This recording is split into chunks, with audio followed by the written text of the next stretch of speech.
ഇന്നിപ്പോൾ ഈ ആഗോള അയ്യപ്പ സംഗമത്തിലേക്ക് ക്ഷണം ലഭിച്ചിരിക്കുന്നത് CPM-കാർക്കല്ല. ആഗോള അയ്യപ്പ സംഗമം നടത്തുന്നതും CPM-കാരല്ല, അത് നടത്തുന്നത് ദേവസ്വം ബോർഡാണ്. അതിനുവേണ്ടിയുള്ള സഹായം സർക്കാർ ചെയ്തു കൊടുക്കുമെന്ന് മുഖ്യമന്ത്രി വിശദീകരിച്ചിട്ടുണ്ട്. ഇത് മതേതരമായ നിലനിൽക്കുന്ന മതേതര ആശയങ്ങൾക്ക് പ്രാധാന്യം ലഭിക്കുന്ന ഒരു ക്ഷേത്രമാണ് ശബരിമല. അതുകൊണ്ട് അത് പ്രോത്സാഹിപ്പിക്കുന്നതിൽ തെറ്റില്ല എന്ന നിലപാട് സർക്കാർ സ്വീകരിച്ചിട്ടുണ്ട്. അതിനും പുറമെ ഇപ്പോൾ കേന്ദ്രമന്ത്രി സുരേഷ് ഗോപിയുമായി പന്തളം കൊട്ടാരവുമായി അതോടൊപ്പം തന്നെ അകന്നു നിൽക്കുന്ന ഇന്നിപ്പോൾ പ്രതിപക്ഷ നേതാവിനെ നേരിട്ട് കണ്ട് ക്ഷണിക്കാൻ പോയി അദ്ദേഹം മുഖം കൊടുക്കാതെ ഒഴിഞ്ഞുമാറി. അങ്ങനെ MP-മാരെ MLA-മാരെ ഈ രാഷ്ട്രീയാതീതമായ എല്ലാവരെയും ഈ അയ്യപ്പ സംഗമത്തിലേക്ക് ക്ഷണിക്കുകയാണ് ഇപ്പോൾ ദേവസ്വം ബോർഡ് ചെയ്യുന്നത്. എന്നിട്ടും എന്തുകൊണ്ടാണ് ഇത് രാഷ്ട്രീയ ലാഭത്തിനാണ് എന്ന് നിങ്ങൾ ആരോപിക്കുന്നത്? എന്തിനാണ് ഈ സംശയം? ആദ്യമായി ഞാനൊരു കാര്യം പറഞ്ഞോട്ടെ. ഗോപികൃഷ്ണൻ പറഞ്ഞതിന് മുൻപായി CPM-ന്റെ പ്രതിനിധിയും ഇപ്പോൾ ഗോപികൃഷ്ണനും ഒരു കാര്യം പറയുന്നത് ഞാൻ അടിവരയിട്ട് അതിനെ എതിർക്കാൻ ആഗ്രഹിക്കുകയാണ്. കാരണം ഇത് CPM അല്ല നടത്തുന്നത് എന്ന് പറഞ്ഞല്ലോ. CPM എന്ന രാഷ്ട്രീയ പ്രസ്ഥാനം അവരുടെ പതാക വെച്ചല്ല നടത്തുന്നത് എന്നുള്ളത് ശരി തന്നെ. പക്ഷേ ഇന്നിപ്പോൾ പ്രതിപക്ഷ നേതാവിനെ ക്ഷണിക്കാൻ ചെന്നത് VK പ്രശാന്ത്. അദ്ദേഹം ദേവസ്വം ബോർഡിൻ്റെ ചെയർമാനാണ്. അദ്ദേഹം നോമിനേറ്റഡ് ആണ്. അദ്ദേഹത്തെ നോമിനേറ്റ് ചെയ്തത് കോൺഗ്രസിൽ നിന്ന് കാലുമാറി CPM-ലേക്ക് പോയി CPM-ൽ നിന്ന് അവർ നോമിനേറ്റ് ചെയ്ത ആളാണ്. രാഷ്ട്രീയമായി തന്നെ അല്ലെങ്കിൽ CPM എന്ന രാഷ്ട്രീയ പ്രസ്ഥാനം നോമിനേറ്റ് ചെയ്ത വ്യക്തിയാണ് പ്രശാന്ത് എന്ന് പറയുന്നത്.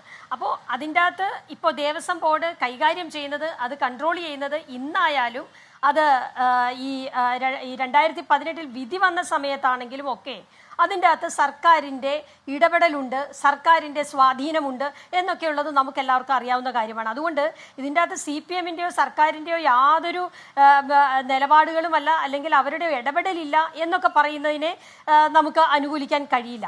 ഇവിടെ ഒരു കാര്യം മനസ്സിലാക്കേണ്ടത്, ഇന്നിപ്പോൾ CPM-ൻ്റെ സംസ്ഥാന സെക്രട്ടറി ഗോവിന്ദൻ മാഷ് ഉൾപ്പെടെ ഇവർ ചോദിക്കുന്ന ചോദ്യത്തിന് മറുപടി പറഞ്ഞില്ല എന്നുള്ളതാണ്.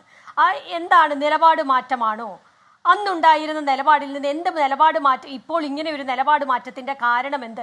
ഇതാണല്ലോ കേരള സമൂഹം, പ്രത്യേകിച്ച് വിശ്വാസികളായിട്ടുള്ള ആളുകൾ ഇപ്പോൾ ചിന്തിച്ചുകൊണ്ടിരിക്കുന്നത്. ഉമ്മൻചാണ്ടി ഗവൺമെൻറ്റിൻ്റെ കാലത്ത് കൊടുത്തിരുന്ന സത്യവാങ്മൂലം, ആചാരങ്ങളും വിശ്വാസങ്ങളും അത് തീരുമാനിക്കേണ്ടത് യഥാർത്ഥത്തിൽ അത് വിശ്വാസികളാണ്, വിശ്വാസികളുടെ തീരുമാനമാണ് അതിൻ്റെ അകത്ത് വരേണ്ടത് എന്നുള്ള അർത്ഥത്തിലായിരുന്നു ഉമ്മൻചാണ്ടിയുടെ കാലത്ത് അഫിഡവിറ്റ് കൊടുത്തിരുന്നത്. എന്നാൽ ആ അഫിഡവിറ്റിനെ തിരിച്ചെടുത്ത് മാറ്റിക്കൊണ്ട് VS അച്യുതാനന്ദൻ്റെ കാലത്ത് ആ അഫിഡവിറ്റ് മാറ്റിക്കൊടുക്കുകയാണ് ഉണ്ടായത്. ആ അഫിഡവിറ്റിൽ വളരെ കൃത്യമായി പറയുന്നുണ്ട്, ഇതിൻ്റെ അകത്ത് ഭരണഘടന വിഭാവനം ചെയ്യുന്ന ഈക്വാലിറ്റി ബിഫോർ ലോ എന്നുള്ള ഫാക്ടർ ഇൻക്ലൂഡ് ചെയ്തുകൊണ്ട് വേണം ഇത് തീരുമാനമെടുക്കാൻ എന്ന് മാത്രമല്ല, ഓറലി സുപ്രീം കോടതിയിൽ നടന്ന വാദങ്ങളിലൊക്കെ കേരളത്തിനെ റെപ്രസെൻ്റ് ചെയ്ത നമ്മുടെ കൗൺസിൽ പറഞ്ഞിരിക്കുന്നത് ഇതിന് അനുകൂലമായിട്ടല്ല, യുവതീ പ്രവേശം ആകാമെന്ന് പൂർണ്ണമായും വളരെ വ്യക്തമായുമാണ് അവിടെ ഓറലി തന്നെ വാദിച്ചിരിക്കുന്നത്. ശ്രീമതി ദീപ്തി, ഞാൻ ഒന്ന് ഇടപെട്ടോട്ടെ, ഒരു കാര്യം പറയട്ടെ. അതായത് ഇവിടെ ശ്രീ PK ഗോപൻ പറഞ്ഞത് താങ്കൾ ശ്രദ്ധിച്ചില്ലേ? ശ്രീ PK ഗോപൻ പറഞ്ഞത് എന്താണ്? കമ്മ്യൂണിസ്റ്റ് പാർട്ടിയുടെ അടിസ്ഥാനപരമായി ഇത്തരം കാര്യങ്ങളിലുള്ള സമീപനം എന്ന് പറയുന്നത് ഏതെങ്കിലും തരത്തിലുള്ള വിവേചനം ഇതുപോലെയുള്ള കാര്യങ്ങളിൽ ആവശ്യമില്ല, സ്ത്രീ പുരുഷ വിവേചനത്തിൻ്റെ ആവശ്യമില്ല, ആരാധനാലയങ്ങൾ എല്ലാവർക്കും ഉള്ളതാണ്, ജാതിയുടെയോ മതത്തിൻ്റെയോ ലിംഗത്തിൻ്റെയോ പേരിലുള്ള വിവേചനം ആവശ്യമില്ല, അതൊരു പുരോഗമന ആശയത്തിൻ്റെ ഭാഗമായി ഞങ്ങളുടെ വിശ്വാസമാണ്, ഞങ്ങൾ ആ നയവുമാണ്, ഞങ്ങൾ അത് മൂല്യമായി കരുതുന്നവരാണ് എന്ന് അദ്ദേഹം പറഞ്ഞു. അതുകൊണ്ടാണ് ഇതാണ് ആവശ്യമെങ്കിൽ അങ്ങനെ നടക്കട്ടെ എന്നൊരു നിലപാട് അന്ന് സ്വീകരിച്ചതെന്ന് പറഞ്ഞു. രണ്ടാമത്തെ കാര്യം, ഇപ്പോൾ ഈ ആഗോള അയ്യപ്പ സംഗമം നടത്തുന്നതിൻ്റെ ഒരു പശ്ചാത്തലം കൂടി അദ്ദേഹം പറഞ്ഞു. നമുക്കറിയാം, അടിസ്ഥാന സൗകര്യ വികസന രംഗത്ത് ഏറ്റവും വലിയൊരു നിക്ഷേപം ഇപ്പോൾ നമ്മുടെ ഈ ദേശീയപാത വികസനം കഴിഞ്ഞാൽ വരാൻ പോകുന്നത് ശബരിമലയുമായി ബന്ധപ്പെട്ടാണ്. ഇപ്പോൾ അങ്കമാലി ശബരി റെയിൽപാത, അതുപോലെ തന്നെ പത്തനംതിട്ടയിൽ വരാൻ പോകുന്ന വിമാനത്താവളം, ഇങ്ങനെ തുടങ്ങി ശബരിമലയുടെ ഭാവി വികസന പദ്ധതികൾ ചർച്ച ചെയ്യാൻ ഒരു കൂട്ടായ്മ, ഒരു സംഗമം, അതിൽ ജനപ്രതിനിധികൾ അതിഥികളാക്കപ്പെടുന്നു, അതിൽ ആത്മീയ നേതാക്കൾ ഉണ്ടാകുന്നു, പണ്ഡിതരുണ്ടാകുന്നു, ഭക്തരുണ്ടാകുന്നു, സാംസ്കാരിക പ്രതിനിധികൾ ഉണ്ടാകുന്നു, ഭരണകർത്താക്കൾ ഉണ്ടാകുന്നു. അങ്ങനെ എല്ലാവരുടെയും ഇടയിൽ നിന്നുകൊണ്ട് ഒരു ആശയ രൂപീകരണം എന്നതാണ് ഉദ്ദേശിക്കുന്നതെന്ന് പറയുമ്പോൾ നിങ്ങൾ അതിൽ രാഷ്ട്രീയം കാണുന്നത് എന്തുകൊണ്ടാണ് എന്നാണ് ഞാൻ ശ്രീ ദീപ്തി മേരി വർഗീസിനോട് ചോദിച്ചത്. ശ്രീമതി ദീപ്തി മേരി വർഗീസിനോട് ചോദിച്ചത്.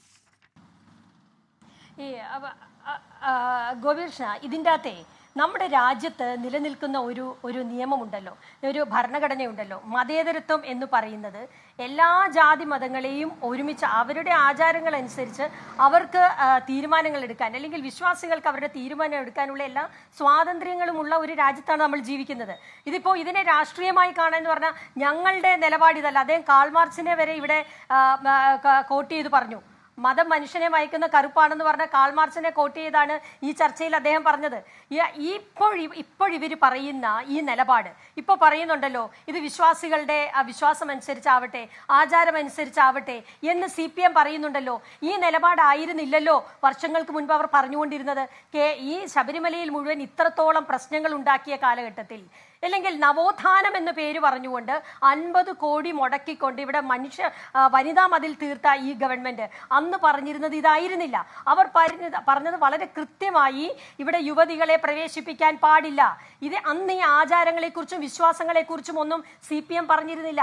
ആരാണ്, ഞാൻ ഒറ്റ കാര്യം ചോദിക്കട്ടെ, ആരാണ് ആചാരങ്ങളും വിശ്വാസങ്ങളും തീരുമാനിക്കേണ്ടത്? ഇവിടെ ക്രിസ്ത്യൻ ദേവാലയങ്ങളിലാണെങ്കിലും മുസ്ലിം പള്ളികളിലാണെങ്കിലും ഹിന്ദു ക്ഷേത്രങ്ങളിലാണെങ്കിലും അത് തീരുമാനിക്കേണ്ടത് അവിടുത്തെ വിശ്വാസികളാണ്. ആ വിശ്വാസികളോട് കൺസൾട്ട് ചെയ്യാതെ ഒരു സുപ്രീം കോടതിയുടെ വിധി വന്നു എന്നുള്ള ന്യായമാണ് അന്നവർ പറഞ്ഞുകൊണ്ടിരുന്നത്.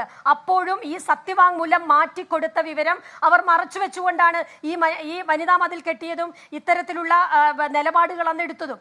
ആ സത്യവാങ്മൂലം മാറ്റിക്കൊടുത്തതുകൊണ്ട് ഇതുപോലെയുള്ള ഒരു വിധി വന്നു. അപ്പോഴും അതിൻ്റെ അകത്ത് 4 പേരിൽ ഒരു വനിതാ ജഡ്ജ് അതിൽ തിരിച്ചാണ് അതിൻ്റെ അകത്ത് അഭിപ്രായം പറഞ്ഞിരുന്നത്, മറിച്ചാണ് അഭിപ്രായം പറഞ്ഞിരുന്നത്. അതവിടെ നിൽക്കട്ടെ, അതിലേക്ക് ഞാൻ കടക്കുന്നില്ല. പക്ഷേ അന്ന് ഈ ആചാരങ്ങൾക്കും വിശ്വാസങ്ങൾക്കും എതിരെ നിന്ന CPM ഇന്നിപ്പോൾ നിലപാട് മാറ്റാനുള്ള കാരണം എന്താണ് എന്നുള്ളതാണ് കേരള രാഷ്ട്രീയം എന്ന് ചിന്തിച്ചുകൊണ്ടിരിക്കുന്നത്, രാഷ്ട്രീയ കേരളം എന്ന് ചിന്തിച്ചുകൊണ്ടിരിക്കുന്നത്. ഇന്നിപ്പോൾ നിരവധി തെരഞ്ഞെടുപ്പുകൾ കഴിഞ്ഞു. അന്നത്തെ ലോക്സഭാ തെരഞ്ഞെടുപ്പ് കഴിഞ്ഞു, പിന്നീട് വന്ന നിയമസഭാ തെരഞ്ഞെടുപ്പ് കഴിഞ്ഞു, ചില ഉപതെരഞ്ഞെടുപ്പുകൾ കഴിഞ്ഞിരിക്കുന്നു. അവിടെയെല്ലാം തങ്ങൾക്ക് തിരിച്ചടി വന്നു എന്ന് മനസ്സിലായി കഴിഞ്ഞപ്പോൾ തെരഞ്ഞെടുപ്പിന് 8 മാസം ബാക്കി നിൽക്കുമ്പോൾ അയ്യപ്പ സംഗമം നടത്തുന്നത് തീർത്തും രാഷ്ട്രീയമാണ്. അത് നിലപാട് എന്താണെന്ന് വ്യക്തമാക്കാൻ CPM പോലുള്ള ഒരു രാഷ്ട്രീയ പ്രസ്ഥാനം തയ്യാറാകണമെന്നാണ് ഞങ്ങൾ പറയുന്നത്.